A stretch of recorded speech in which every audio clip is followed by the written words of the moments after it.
And our conversation tonight is, who are your people in the neighborhood? Do you know your people in your neighborhood? That's what we're talking about, okay? Yeah. It's 8 o'clock, nighttime is the right time. The only sound is fancy putting it down. I'm walking the walk, keeping it hard like asphalt. Night talk connected to the streets like the sidewalk. Yep. Night talk, it's time to blow your mind. It's night talk. It's one of a kind. It's night talk. Conversation for your elevation. Night talk, spread facts throughout the nation. Fancy, you ready to start the show? Yep. Hello, everybody. Come on here tonight, talk, and let's talk about your neighborhood. Do you know the people in your neighborhood? Are you friendly with the people in your neighborhood? Are you friends with the people in your neighborhood? Are the people on the left side of you or the right side of you or the ones in front of you? Do you know your neighbors? And tonight, we want to talk about our neighbors that used to be in our neighborhood. We had the most wonderful neighbors in our neighborhood. But when we met them, it didn't start out wonderful. It didn't, no. But it ended wonderfully. So nice.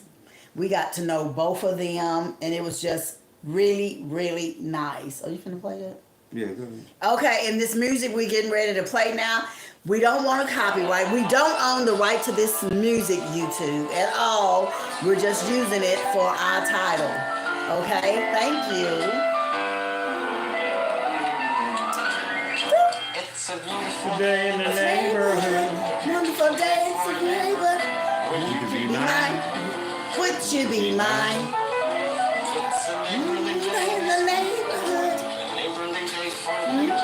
I don't know that. I don't remember that. Yeah. I have always wanted to have a neighbor Just like you. I've always wanted to live in a neighborhood. With you. So, yes, come on. Since we're together, that is what I say. Won't you be mine? Won't you be mine? Won't you be my neighbor? Please, won't you be my neighbor? Hey, neighbor. Hey, neighbor. Together again. And we played that for our neighbors, and they're no longer with us, part of this earth anymore. They have went on. But we loved our neighbors. When we moved in our house, we had moved some stuff in, but we wasn't staying there yet. But we moved some furniture in and some boxes, and they actually took care of our place, like watched over everything. And so the next morning when we came back, which was a Saturday morning, when we came back, they say, it was a lady came over here in a blue car. I say, who was she? I say, I don't know nobody in no blue car. He said, I don't know who it was, but she went and knocked at the door, and then she just left. But I came out and I was watching her. I was sitting out here in this garage drinking my beer, but I sure was watching her. But she stayed there for a minute and then she left. Well, you got to tell them who that is. And that was Michael, which they called him Mike, and Joyce and... Dang, what was their last name? I can't think of their name. It's been so long. I can't think of their last name. Hello, everybody that came on. Hello. Burnett. Burnett. Yeah. Burnett. It was Joyce and Michael Burnett. And I mean, we just fell in love with him. And she was so in love with Mr. Fancy, she would tell me, don't get jealous. But honey, let me tell you, I'm going to talk like her because I talk just like her. Let me tell you something. Oh, he loves me. He loves me through the mountains and through the trees and through the rivers. Oh, now don't get jealous. Because see, He don't love you like that. I say, girl, go on and coat my husband in my face. You better go on and coat him, honey. Well, tell them who they was. And they were white people. Not just white people. Okay, she had a lot going on with her, and he was an alcoholic. And he sit in the garage. When he would get up in the morning, he would have a cup of coffee, 1 cup of black coffee, and then he'll go in the garage and he have like 2 cases of beer, and he would drink that beer until like 10 o'clock at night. He wouldn't stop and eat nothing. He would just drink. Well, this is the couple where I did his graveside. Yeah, funeral. done his funeral. I was supposed to do hers too. But yeah, and she is the one that I drove her. She had a Mustang. It was to me it was brand new, but she said no, she got that Mustang in 1998. But when you open up the door, it smelled brand new. And guys, she had 150 miles on it. 150 miles, that's it. Not 150,000, 150 miles on that car. So to me, that was a brand new car, and she didn't drive anymore, and she was a horror. She would we would go to Walmart. I'd take her to Walmart, and she would buy makeup. And I say, Miss Joyce, I took you in here yesterday, and you bought 2 of those. Well, I can buy what I want to buy, Sharon. It's my money. Leave me alone. Will you just stop and leave me alone? I say, yes, ma'am. I will leave you alone. Yeah, turned out this couple had money put away. They had money put away. She had land. She had land with oil on it. Natural gas. She had land in several other places. With a lake on it. With a lake on it. With a deer lease on it. I mean, but she was sweet as she could be. And her husband was very abusive toward her with words. He would abuse her with words and stuff because he was an alcoholic. And so that's what they do. But tell them why they acted like they acted.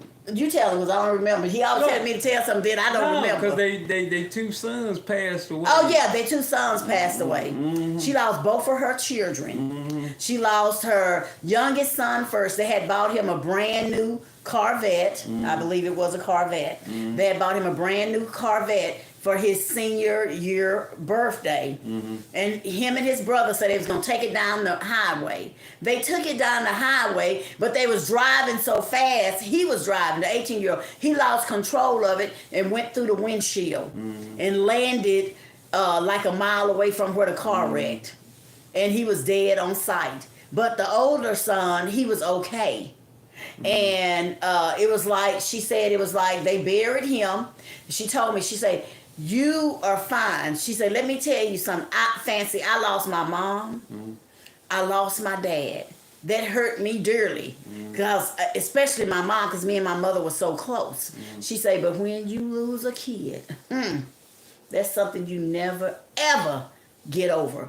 She said, and when I lost my son, the first one, I started having problems with I just wanted to buy stuff. Yeah, every time I bought stuff, it made me feel so good. Yeah, that's when she started ordering and buying stuff. And then that's when he started drinking. And that's when she said he started drinking. She said because we couldn't get over that we lost our kid. And then she said it was like 2 years later. My oldest son was married and he had Calvin and he had they was at home, him and his wife. And she said she told him, can you go get me a glass of tea? He said, well, I will in a minute. I'm going to take me a shower. She said he went in there to take a shower. And she heard the water running. She said, I'm going to get my own tea. He been in there for 30 minutes. Then she said, I'm getting my own tea. She went and got her tea and got back in the bed. He still was in the shower. She could hear the water running. She said, now this is ridiculous. He been in there for an hour and 20 minutes. So she gets up and go to the bathroom door and she knocks at the door. She said, hey, are you in there? Calvin, are you in there? He didn't answer her. And so she tried to open the door. She opened it about this much and it was something up against the door and she kept trying to get in. And then when she got in there, he was on the floor wrapped up in the shower curtain. But he was face down. And so she called the police and she was screaming and stuff. they came, they called the ambulance, and he had a massive heart attack and died. And so she had to call his parents and tell them. And she said when she heard that news, she ain't never been the same anymore. She said, I just wanted more stuff. It's like I couldn't get enough stuff. And when I would go in her bedroom, because she wanted me to help her clean out her closet. I went in her bedroom, and I mean, her whole top of her closet was nothing but purses. They were stacked like this. One here, one here, one here, one here, one here, one here. This is one row, this is one row, this is one row. All of them had tags on them. Clothes that she ain't never worn the same way. And she used to be a bigger woman than she was then, than she was now. She had clothes at size 16, 18, 20. 20 woman, and then you go down to this end, she got a 6, she got 7, she got 5, because she say she got so irritated by her children being gone. She thought that was replacing everything.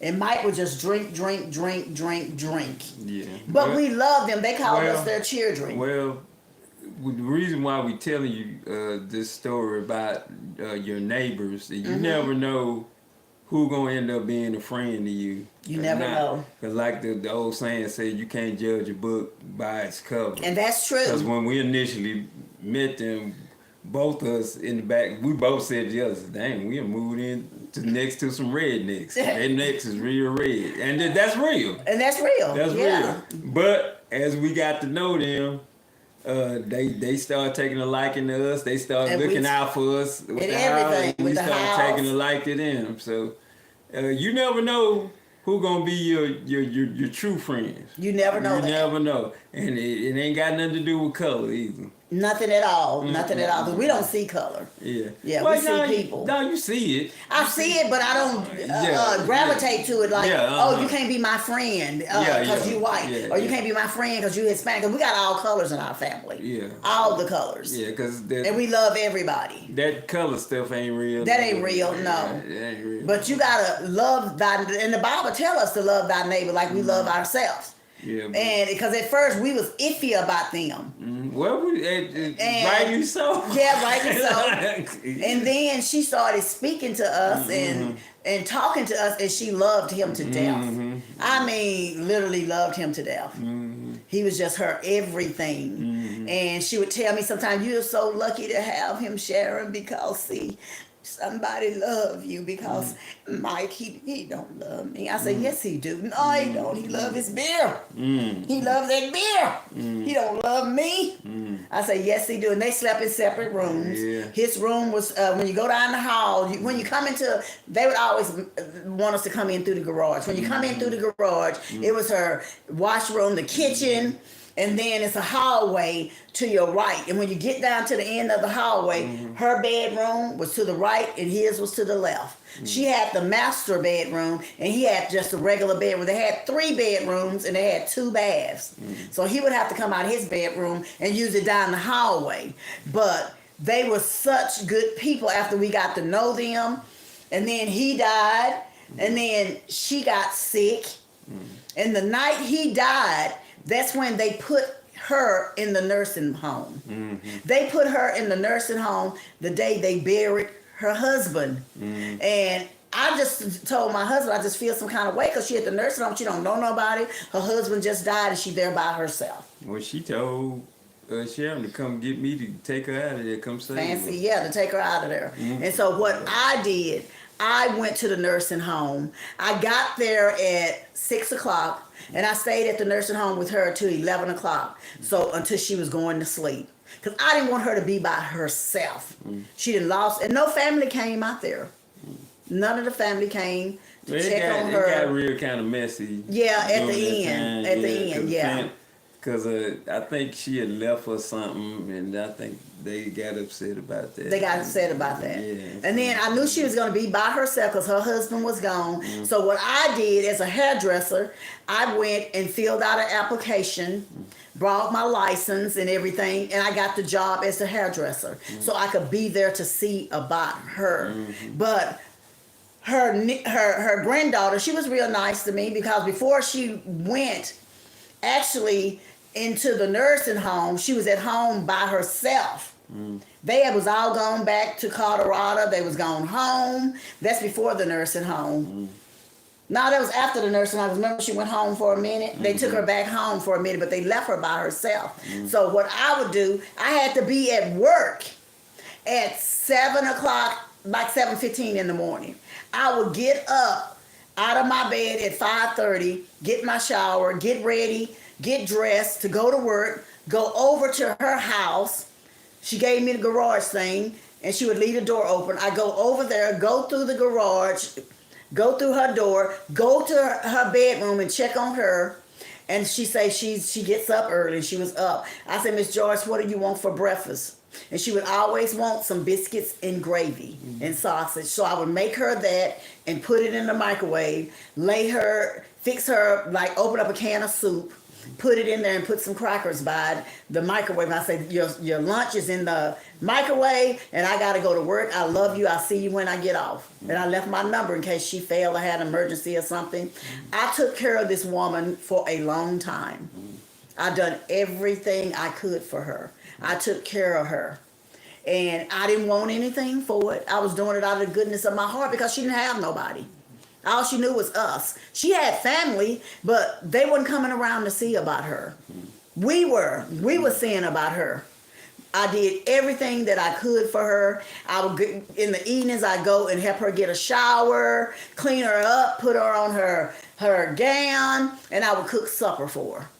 I fix her supper and I tell her, okay, I'm fixing your supper. I'm doing you got some biscuits and gravy left over. I'm gonna put that in a bowl, fix it up, put it in a bowl, put it in the microwave for her to get to in the morning. I said, but I'm still coming to see about you and I'm gonna have you something for lunch. And sometime I would go home in the evening first and cook and then come over there and bring her lunch and help her to get cleaned up, eat. I wash her dishes, put her to bed, and go home and do for me. So when her granddaughter came from Colorado, she said, Fancy, you done so much for my grandmother, and I appreciate you. And she gave me a check for $1,200. I said, I don't want that. No, you're taking this. Because I don't know what I'd do if you weren't here taking care of mother.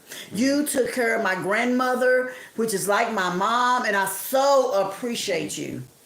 And so she gave me $1,200. I didn't ask for anything. And I was still going over to, she said, we're here now. You don't have to come over here and see about her. We are here. We're going to do it. And then when they put her in a home, as I said, I got that job. I was there every day because I had to work. And so I get there in the morning, the salon opened up at 10 o'clock, and I'd be there till 2. But I could not leave without coming to see her first. And I done her hair. Nobody paid me for her hair. It was free. I didn't care. I didn't want anything. I done a lot of residents like that. Some of them didn't have money. I didn't care. But she came to the house one day, and what did she tell us? What? She said that, let me tell you something, you two. Y'all are so different than people that look like you. I'm not trying to be ugly to you. You good people. And you took care of me, and you done everything you could for my husband. You went and seen him, and I appreciate that. I appreciate it from my heart. And she would cry, and every time she would walk over to the house, she would come on her walker. And so I would make sure she would get back. But her grandson and his wife was over there. They actually moved in. And she still would come over just to get a break, she said. Because they was working her nerves and she wanted a break. And then, too, she wanted to see what I cooked. So I would send her, I would walk her back home and pack up her some food and take her some food over there. They loved us. But she would tell us, she said, you two, you keep acting the way you acted and keep loving people. Don't stop loving people. Keep acting the way you acting. Because this is not racist. I'm not trying to be racist or nothing. But y'all don't act like black people. You act better than the people that look like me. And I love y'all for that. I love you for that. And she was just always there for us. Now I told Always. I told her, I said, look, we'll take that as a compliment, but Yes. you can't say that to nobody. Yeah, he said, don't say that to nobody. Yeah, so we'll take it as, I know what she means. Uh-huh. Yeah, don't say that to nobody else. Nobody else. I know what she's trying to say. And then before she died, she moved in with her grandkids. And I went to, they had her on hospice. And I went to see her. And before I got to her bed, I could smell the urine. And I asked her, I said, where's a diaper? And I need you got a bowl or something that I can put some soap in or something so I can clean her up. And she's thirsty. She was asking for something to drink. And I barely could hear her. I had to put my ear to her. And she said she was thirsty. She want water. And I went to give her some water. And guess what her granddaughter said? She said,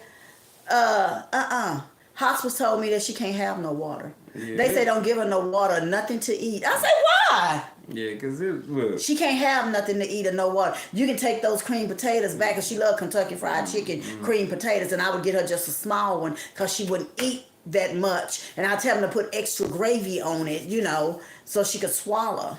The moral to the story is, when you have neighbors or you have friends, these people are not perfect. They're not. And we ain't perfect either. No. And so you have to look at people, like we said, you got to see the God in them. You got to see the God in them. Yeah, and so a lot of times you end up being friends with somebody you never thought Exactly. you would be friends with, And so you just got to look at it from a different perspective.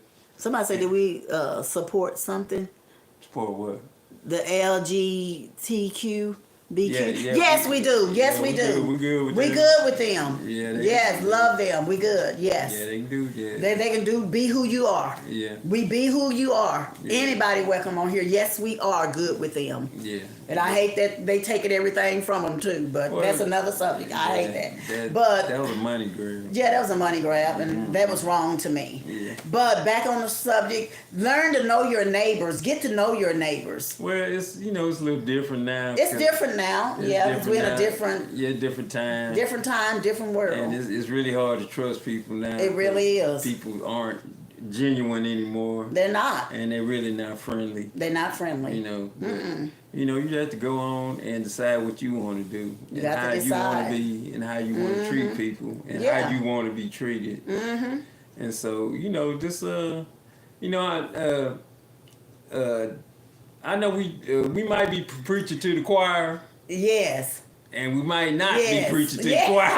Okay. All right, but we stand on what we stand on. Yes. And we don't veer away from it. At all. And look, I told myself a long time ago, I ain't got time for a lot of nonsense no more. I got stuff I got to do. I don't need no drama or trauma. Because when you get older, you put away childish things. Yeah. I'm not saying don't have fun with your kids, because our grandkids can be over here and I turn 5 just like them. But hey, you just got to know your place. You got to know your place. But we ain't saying don't have fun. Enjoy your life. Yeah, you enjoy your life. Enjoy your life, because I'm going to enjoy mine. But for me, having fun now doesn't consist of a lot of drama. No, and trauma. I don't want that. Because we not young like we used to. No. And so our body can't take can't take all that abuse. No. We're not going to heal up as fast. No, you're not. Because all that stuff does something to you. It does something to you. It does something to you. You have to let it go. Inside your heart, let it go and move on. But they was the best neighbors ever. And when I would go to work at the nursing home, the nurse would come and they say, Joyce won't take her medicine this morning. And I was waiting for you. I called you. I said, well, I didn't know who was calling. I couldn't get my phone. I was in traffic. And so I say, let's go down here. And I say, Miss Joyce, why you not taking your medicine? Oh, darling, I love you so much. I'll take it now. My daughter's here. Now tell about when I was. My daughter's here. Tell her when I was asleep on the couch and I was. He was asleep on the sofa, and he woke up and she was like right over him, just staring, and she say, "Oh, I just ought to kiss him right now." I said, "You can kiss." She said, "Oh, I love him so much." I did a sermon about her when I was preaching. Yeah, he did. And she actually asked me when she was in the hospital. She asked me. She said, "Please let him preach my funeral." Yeah, because her husband's. Please. He asked for me. Yeah. And he asked for him, and his brother is a preacher, but he asked for him, and she told me. when she was at Jamie's in the bed, she said, please, I already told Calvin him I want him to preach my funeral and nobody else because I love him and I want to wear my dress, my purple dress, and I want you to fix my hair and my makeup. And they didn't let us do none of that. Yeah. None of that. Mm-hmm. They didn't let us do any of that. But we went to her funeral, and well, I did because he was at work. And when I went to the funeral home, I took her a big arrangement of flowers. And when I got there, the lady come up. It was a lady came up to me. She said, "Please tell me those are for her." I say they are. Nobody gave her any flowers. Nobody bought her flowers. Oh my God, who are you? I say, I'm her neighbor. Oh, you loved her. I say, yes, I did. She said, nobody gave her flowers. But see, when she passed, it was a money grab. Yeah, it was a money grab because she had money. They was going for the land. There was the land, It was the about, money. It was about 3 or 4 bank accounts. Yes. And then they went in there and ran through all They that ran shit. through it all. Mm-hmm. They took it, everything. Yeah. And I think they was not liking us because they thought we wanted the money, and we didn't. I just wanted her. Well, we didn't know nothing about it. We didn't know nothing about all that money. Nah. We didn't know anything. We wasn't there for the money. I was there because the goodness in my heart said, this lady is dying, and her husband is dead, and she has nobody to take care of her, and she barely can walk, and her mind is not that good. She needs somebody, and so the Lord saw fit for me to do it, and I was so glad to do it because we don't never know who we're gonna need. And all the nursing homes I worked in, I was so glad. My brother ran the nursing home pretty much, and he would come to me. He said, well, you know, Mr. Laura and Mr. Smith and those 5 ladies, they don't have no money on their book. So you're not going to get paid by them. They don't have nothing. I said, I don't care about that. I'm still going to do them. I'm not going to let them run around here looking like that because they ain't got no money. I'm going to do their hair. I'm going to do his feet. I'm going to do his mustache. I'm going to trim it down, do his hair, get all that hair out of his nose and out of his ears because that's somebody's mom and that's somebody's dad. And if they ain't got no money, so what? I'll be okay because I'm going to get blessed for it.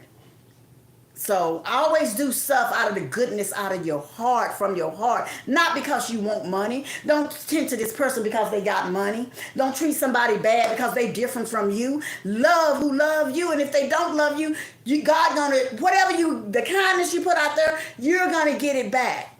Because this channel right here, baby, we welcome anybody. I don't care who you are, come on in. Come join us. You're welcome. We don't care. You're welcome. Because we love people. And guys, we ain't going to hold you that long. We've been on here 27 minutes. And we're going to get off here. But thank you guys for coming on. And I see yes, we do support everybody. And kindness and beautiful thing. Thank you. And tonight we have on Miss Janice. Janice in the house. We have Brianna Hogg. Brianna in the house. We have on Safari Mango. Safari's in the house. And we have on Grand Low Mengi. We have Grand Low. Yeah, Mengi. And we have Bravo Jazz. Bravo Jazz. Welcome. And we have Nikki. Nikki's in the house. Welcome everybody to Night Talk. Thank you for being on Thank Night you Talk. guys. You gotta come back, okay? Oh. Yes. Woo. Yes. Night It's Talk. 8 o'clock, nighttime is the right time. The only sound is fancy putting it down. I'm walking the walk, keeping it hard like asphalt. Night Talk connected to the street like the sidewalk. Night Talk. Yep. It's time to blow your mind. It's Night Talk. Yep. It's one of a kind. It's Night Talk. Yep. Conversation for your elevation. Night Talk spread facts Throughout the nation. Peace.